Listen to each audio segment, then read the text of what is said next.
This is Think Tank, an audio-video collection of conversations with citizens of Trinidad and Tobago. I'm Jarrel. Welcome to all of you in Trinidad and Tobago and around the world. In our increasingly technologized world, nations are making rapid attempts to get on board with digital transformation. Countries understand that those who innovate through technology can significantly boost their GDP. International institutions understand this as well. Up to this point, the Inter-American Development Bank has affirmed its commitment to digital transformation efforts across the Caribbean, having already mobilized an estimated US $480 million in the last decade in financial support for the Caribbean. What does this mean for Trinidad and Tobago? Here's what I think. The consultations on the National Strategy for Digital TT 2023 to 2026 outlines, among other things, digital watchwords: impact, innovate, transform. These attempt to overlap with our national watchwords. Digital transformation should be undertaken less as a national strategy and more a communal one. This means not a generalized blanket approach to digitization that inevitably alienates important segments of the country, but an approach that is grounded in community attempts seeking to address those concerns about digitization that vary between the young and old, rural and suburban, educated and not as educated. In theory, digital transformation is being viewed as connected to our national identity. Indeed, terms already exist that signal a connection between digitization and nationalism. Researchers have used the term digital native, digital immigrant, and digital settler, as if to draw a line between those who are capable of using technology and those who are not. Labeling people in this way takes us further from a critical goal of digital transformation: inclusion. Other critical goals of digital transformation are efficiency and profitability. I'll give you a scenario where I realized these two goals coming together. During the now recently concluded Trade and Investment Convention, I attempted to purchase an item after being offered a sample. Being accustomed to moving cashless after studying in the United States for 5 years, I naturally assumed that the vendor would accept a credit card payment. I was wrong. The vendor instructed me that there was no cashless payment option and then directed me to visit the supermarket where the item was being sold. Minister of Trade and Industry Paula Gopi-Schoon expected that the convention would not just meet, but surpass a $1 billion target. My experience trying to purchase an item might prove this target unrealistic and therefore unattainable. Now, maybe I need to lower my expectations for cashless payment options to be ubiquitous in 2024 in Trinidad and Tobago. But why should we lower our expectations for digital transformation? We have the digital infrastructure, but it isn't capitalized upon, even at a trade and investment convention. As I mentioned in my 2022 column, our digital strategy must put our people at the center, beginning with the most obvious areas, transportation, for example. If we can place people at the center of our digital transformation strategy with specific design choices that matter, that affect our day-to-day lives, not abstract ideas such as e-commerce and web integration, then we will be on our way to being digitally transformed. Here with me today on Think Tank to discuss digital transformation is digital strategist and owner of the company Digipreneur, Keron. Let's get started.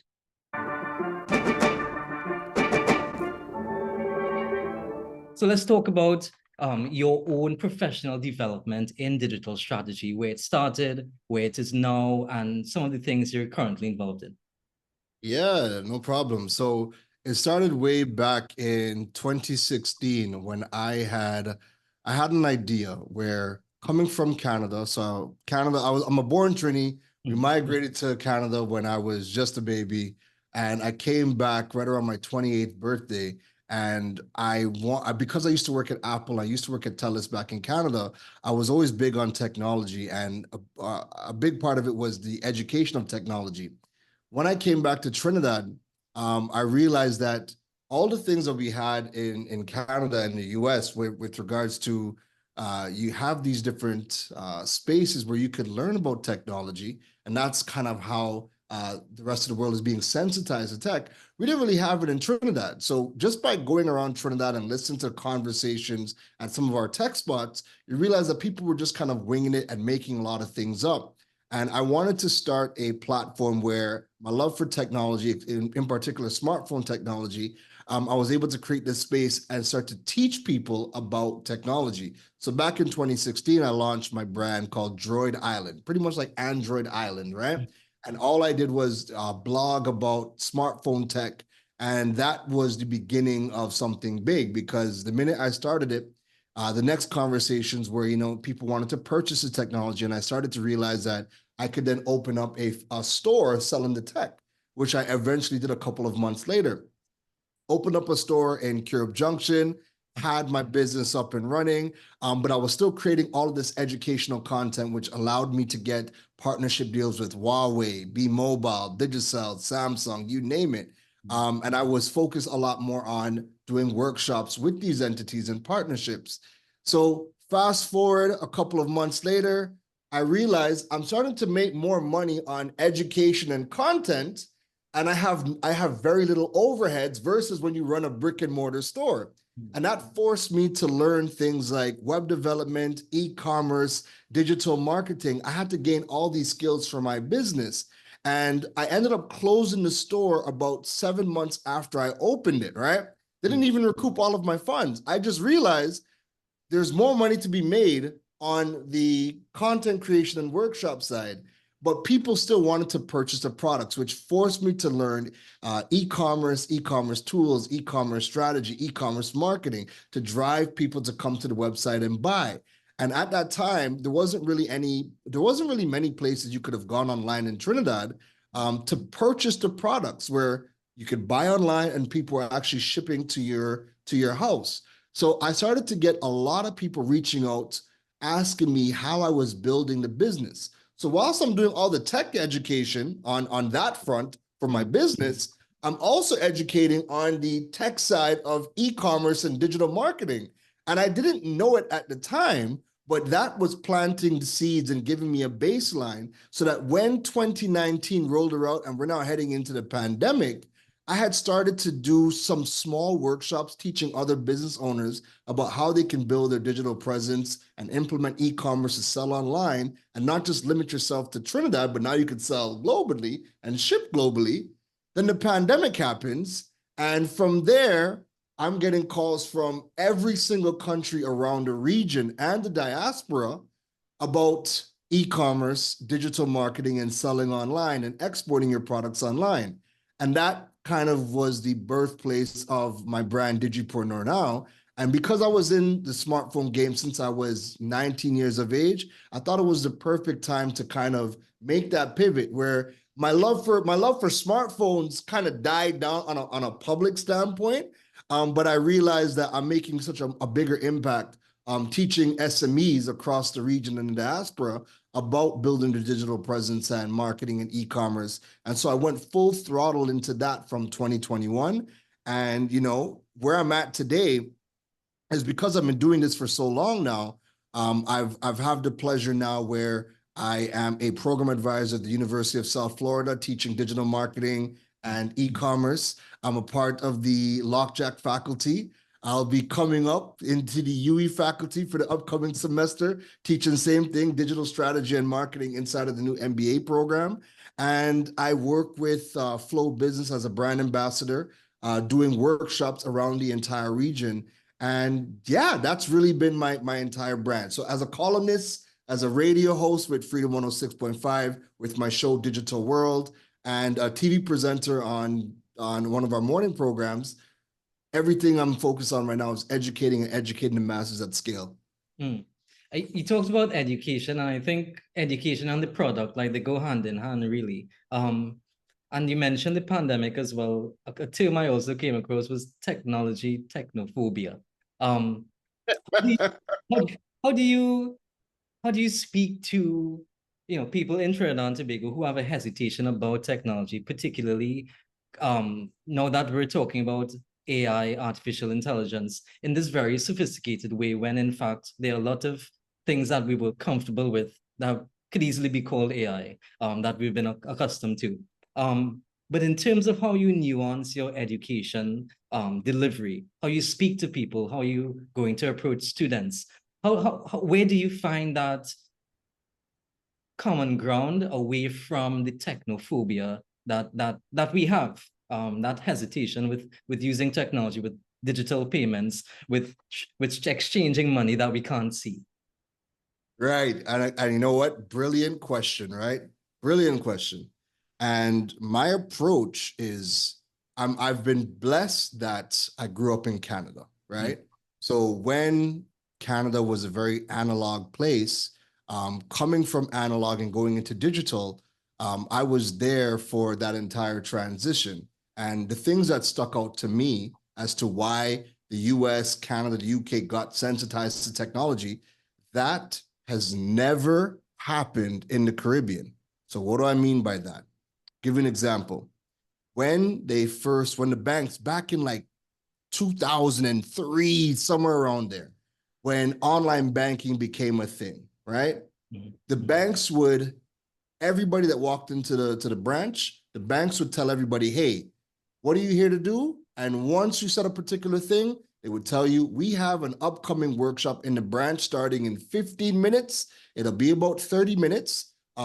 Please come and join us. That way you could learn about online banking. When I used to work at Apple, we would learn about all of the banking apps and all the daily apps that people would use on a day-to-day business. That way, when we're teaching our own classes inside of Apple's retail stores, we can teach people, hey, yes, you've now bought your new iPad, but let me show you how to do online banking on your iPad. There were so many touch points to teach people about the ecosystem of technology that people just got sensitized, and there wasn't whatever hesitation you had, you weren't on the hook for anything. You could just join a class and learn about mobile banking. You could join a class and learn about how to pay your bills through any of the applications, right? That's never happened in Trinidad. All we have done is fuel the technophobia by just purchasing the technology or making the updates and dropping it on the public and expecting that because mobile banking has been around for 20 years globally, you would just know what to do, right? They've never created the spaces to educate and teach people how to use the technology. And the more we keep dumping more technology at them, all it's doing, and there's already a large distrust for all institutions in Trinidad.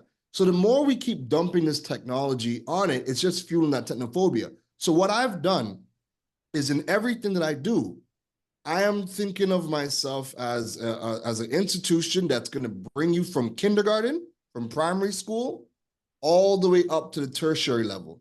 So my education focuses on giving you the building blocks, right? And I was doing that for years. And then I realized coming into 2022, I'm like, listen, if I want to reach the masses and I'm trying to teach people to go digital, I need to get in traditional media, which then allowed me to now go reach out to Newsday here, Jamaica Observer in Jamaica, radio, TV, and create my own Digipreneur spaces inside of traditional media, focused on educating people at scale. And again, everything was with it, keeping in mind that I can't tell you to just start selling online. No, you need to learn about the fundamentals. You need to learn what you need to put in place, right? You can't sell online without a website. But we're just telling people to go sign up for e-commerce products without a thought on what you would need to even do that. So the way I approach it is I look at how people learn. They learn audio. They learn through audio. So I have a podcast. Yeah. They learn through visual, and they learn through written content. And all of the information I put out needs to be in a written format, audio format, and a visual format, so that however you consume your information, there's something there for you.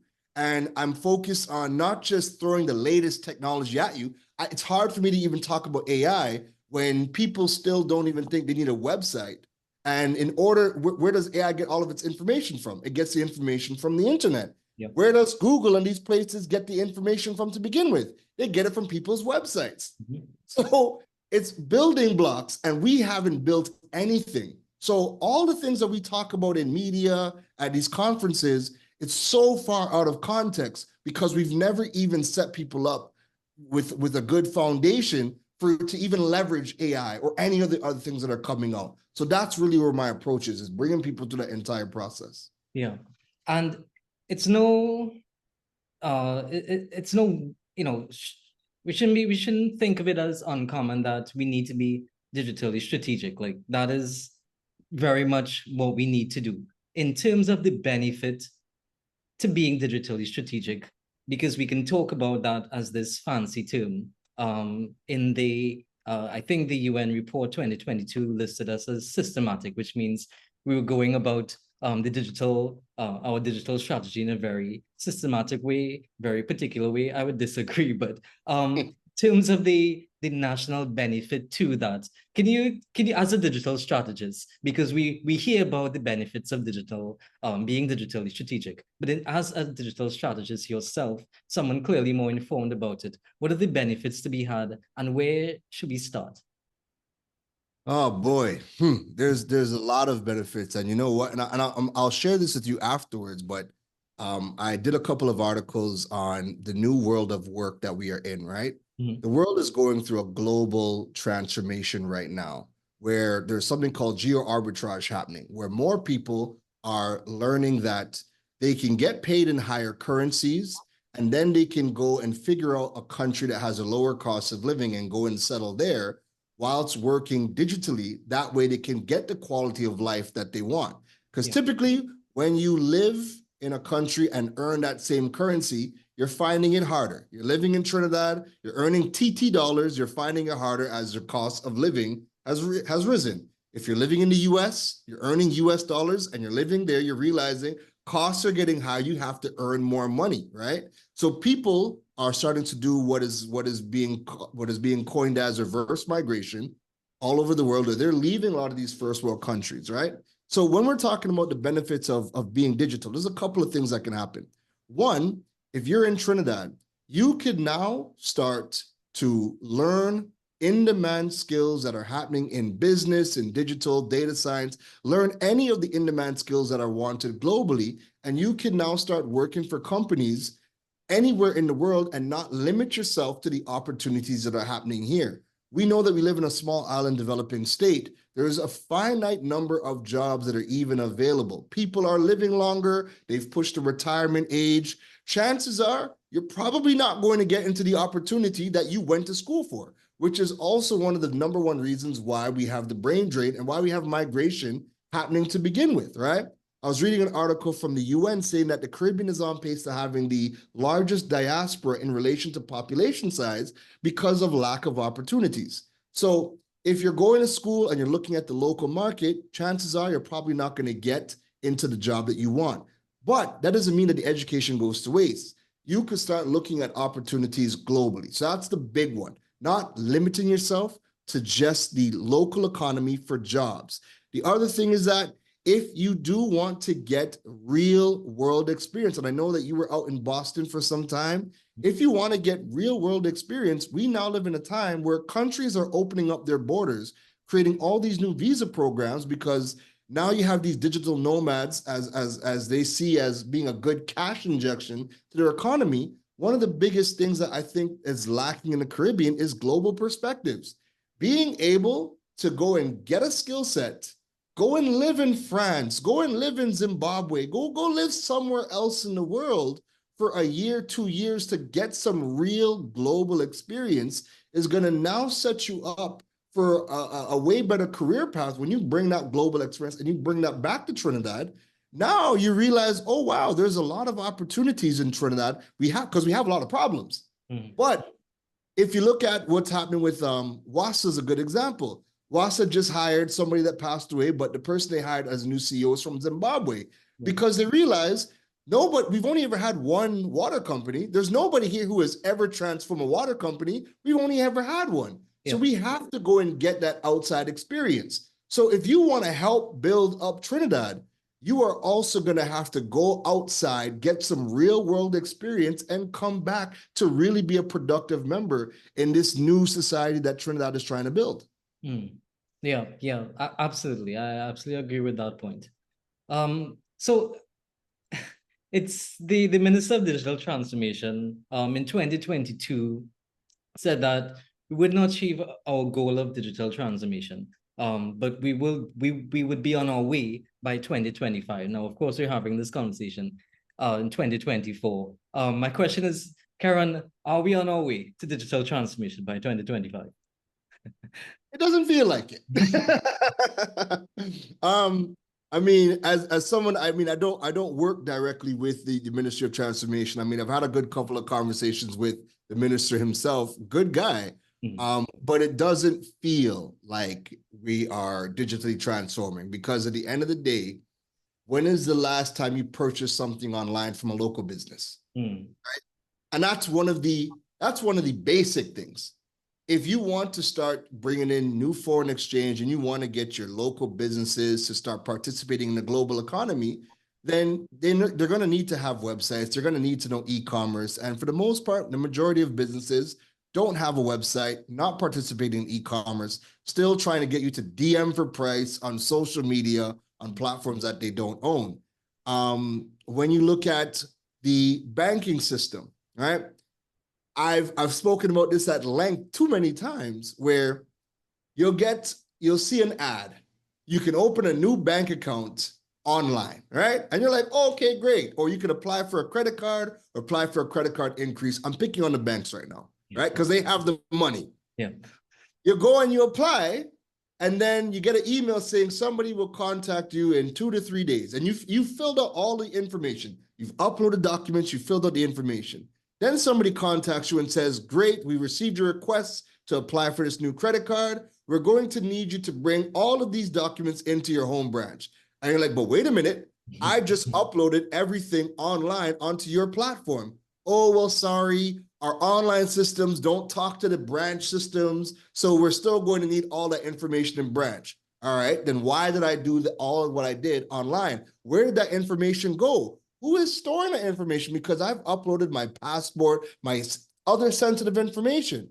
So when you start looking at the institutions, it's all broken. It's all broken, right? When I had to go and apply to register my business, it was a mix of me having to physically go into TT Connect to create an online account, prepay money in person, to then log back online, to then go and apply in person, to then physically go to the Ministry of Legal Affairs to pick these things up. Yeah. It's a broken system, right? And so no, I don't feel, it does not feel like we're on our way. We have gone to many events that is trying to, which at this point, I feel like they're trying to gaslight us to make us believe that we are well on our way. And I know that things are happening, but it doesn't feel like it's happening, because there's still complications, regardless of whether it's government, regardless of whether it's business, even if it's small to medium-sized, but nothing seems to be progressing at any kind of measure. So, are we well on our way? It doesn't feel like it. Yeah. It's curious because we all want to be digitally transformed. Like, that would benefit everyone. Do we? But yeah. Are you saying that if given that the national strategy seems to not be working, do we need an institutional, individual strategy? Would that be better? If Absolutely. Yeah. Absolutely. So why are they doing this? Why aren't they doing this? I don't know. I don't know. I mean, at this point, you have to question. Trinidad has the things that Trinidad has to do has never been done before. Yeah. The people that are in charge of doing it have never done it before. Yeah. Right. Is bringing in more outside help the answer? I think it moves the needle. But you also need to have people who are going to come in here and learn the local landscape for it to make sense, because we've seen it many a time. We outsource our work to people on the global scale, and nothing gets done because they also don't understand the local culture. Yeah. And I don't have to tell you, but culture beats strategy every day for breakfast, right? So you need people who are going to come in here and understand the culture for it to make sense. Mm-hmm. But from where I sit, and the reason why I do what I do is because we have all of the tools and mechanisms to get paid from people anywhere in the world and export our products, whether it be a physical product or a digital product, to anybody in the world. And my train of thought is, if I can just get more people on the ground to be self-sufficient, then that's going to soften the blow on relying on all of these other institutions, because at the end of the day, it's going to take them time to get it right. I don't know how long it's going to take, and I'm also not going to wait for them to get it right. I'm going to secure what I need to secure because we have all of the tools. So if I can teach people, you have products, you have services that you want to render to everywhere in the world, great. Let me show you how to do that. This is what you need. Let us build it together. A lot of my workshops are hands-on workshops helping you build these assets so that you now have these assets, so that the next workshop that we do is going to be learning how to leverage and create strategies so you could tap into the global economy. Everything that I do, from the mass education and traditional media to the workshops that I do, is focused on individuals taking action for themselves. That way they don't have to wait for the institutions to get it right. But we have, and I want to stress this, we have everything we need to get paid internationally from anybody in the world and export physical and digital products anywhere in the world. Where do young people figure in all of this? Because we often say young people are in the best position to maximize use of technology because they grow up with a smartphone in their hands now. In your outreach, your workshops, your education, how do you engage young people to use digital platforms more responsibly, but also to help that national transformation? I think this is the toughest part of the equation, because I am one man, right? And whilst I've done a lot of work with companies like Flow, with UTC, with YBTT, there's a lot of organizations that I'm working with where I do these workshops with, right? And it just never feels like it's enough, right? So where do young people come in? One of the biggest problems is that, and I'm sure you could attest to this, one of the biggest problems is that when you jump on Google to get information, you have this idea, I want to sell candles, right? I want to sell candles. I've learned on YouTube University how to make these candles. So now that I know how to make them, now I need to learn how to sell them. Yeah. When you start that Google search to go down the rabbit hole to get all the information, you start to realize, oh my God, there's almost no information online to do anything. Versus when you're looking at other countries, the US, Canada, the UK, Africa, you name it, there is an overload of information with all these different ways to do what you need to do. One of the biggest problems is that we are gatekeepers of information, not just in Trinidad, but in the Caribbean. So you're not ever finding the information online when you do a Google search. People think that Google just creates information on its own. They don't realize Google is the ultimate matchmaker of information. All it's doing is matching up people that have a query to the people who have created the information. Yep. None of our institutions create any information whatsoever to help you do what you have to do, right?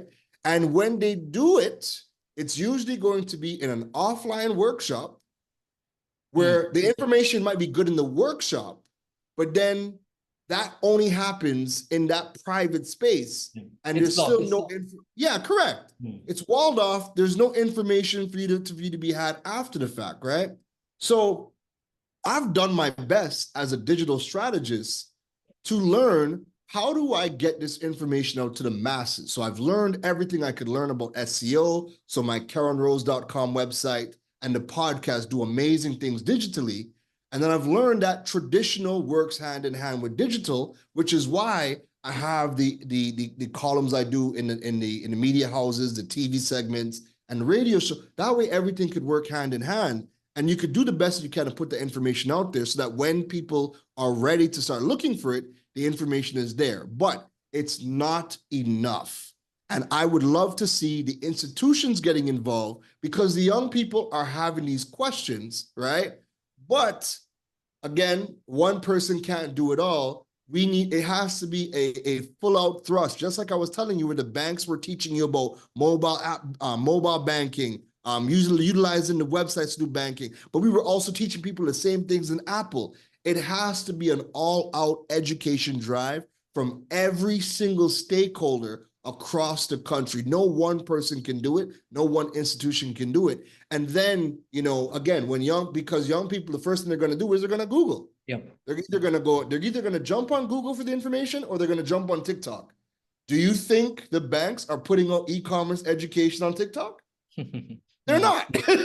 They're not. So the moment they start to realize that they have to be producers of the information and not just hold these one-off workshops that happen ever so often, then we can really start to move the needle on public education, because we have all of the tools, and a lot of the tools are free, people just don't know about it. So when that starts to happen, then we can start to really see a change in the needle moving forward. Yeah, I can imagine a young person getting frustrated, like, you want me to do this, but I like that point you say, we don't create any information, so where do we go looking for that information? And we're expected to drive digital transformation. And just to add one thing to add to that, what happens is, this is what always happens. The information that we do get, because you're Googling and you're looking on social media, always comes from another market. And then because people don't have the discernment, again, they've never done this before. They don't have the discernment to know what is relevant to that specific market and what is relevant for me. Yeah. Coming from Canada, I've just been lucky and fortunate that I can easily determine this is great if I was in the US, this is great if I'm in Canada, this wouldn't work here because we don't have X, Y, and Z. Yeah. So they put the information to use, they spend their money or they spend their time, and then they realize, oh shoot, I'm at a dead end. Mm-hmm. But you don't have that discernment to know that this was never going to work from the jump. Yeah. So Keron, as we wind down, one of the things that I'm taking away is we need to create information to get us on that path of digitally transforming Trinidad and Tobago. We would like to think that we're on the path, but I think that having spoken to you, we have a false impression of actually what that path would entail and the steps needed to get on that path. So in terms of, yes, creating information, what are some other critical areas that you've identified in your own just your own practice as an owner of Digipreneur, working with business owners? What are some critical areas we need to be aware of to start digitally transforming TNT?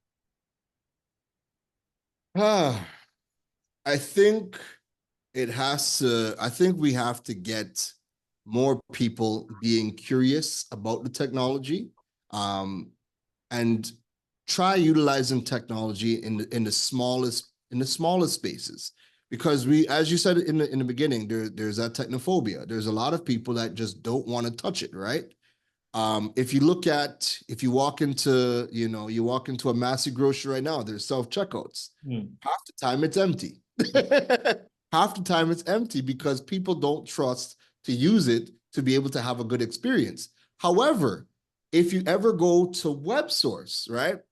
WebSource has self-checkout. They have their app, they have their websites, and they've cultivated a full digital transformation of their entire business model. So now somebody can order products on Amazon, get an alert inside of the app. They can go inside of the building, use their phone, scan the QR code. It automatically initiates the package to come out. You can pay at a kiosk, you can pay in the app. And when you look at what they've done, when you go inside that place, there's almost nobody in line to speak to a human unless there's a problem, right? So the education has to go hand in hand with the technology because we're seeing it everywhere. Yeah. The people who are just, because any company with money can just buy technology. They could white label something, bring it in, and just drop it on you. But then it doesn't ever get used and it creates more distrust.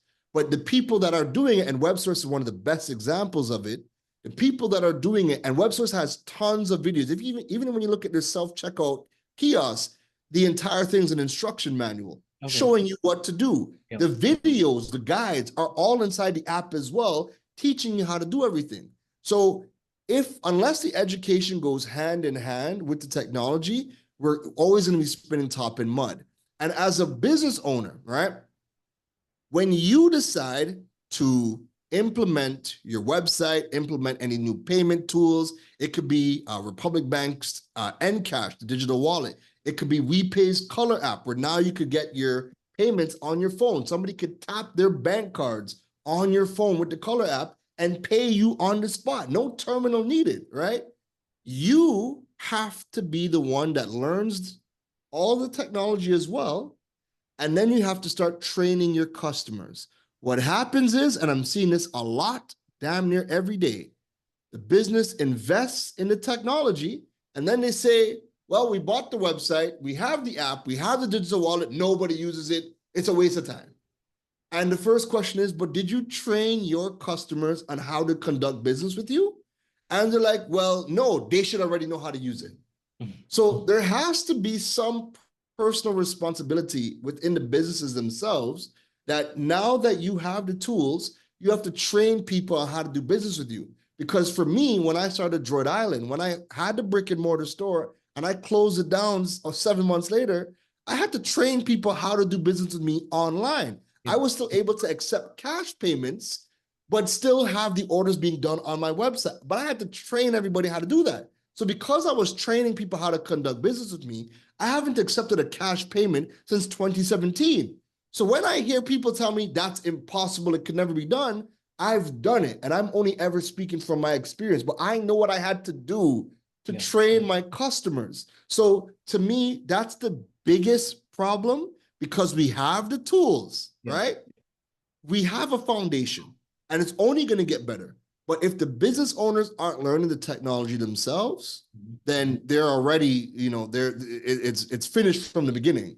And if you've invested in it and you're not training your customers how to do business with you, and you're not waiting for this national education drive from somebody, anybody, if you're taking up personal responsibility, then at least you're going to secure your own house and your business is going to be good. And again, if you want to learn how to do it, just go and spend some time in WebSource and just look at everything. Look at the app, look at the self-checkout kiosk, look at their monitors all around, look at all the videos. It's all education, showing people how to use the app, use the self-checkout kiosk. And when you do that enough, you'll realize, oh, wow, there's nobody standing in line to speak to a human anymore. They prefer to just use the technology. So that's the biggest gap to me that I think everybody could start to fix now without waiting for any additional support from anywhere else. Yeah, I think those are important points. I love the curiosity thing, because I think that's what we have control of. We have control of how curious we want to be about the technology, and the technology is there, like you said. So I love that point. So Keron, this has all been great. This has really been informative, and I hope those listening, those watching, have found this informative as well. Keron, thanks again for being part of our think tank. Thank you for having me.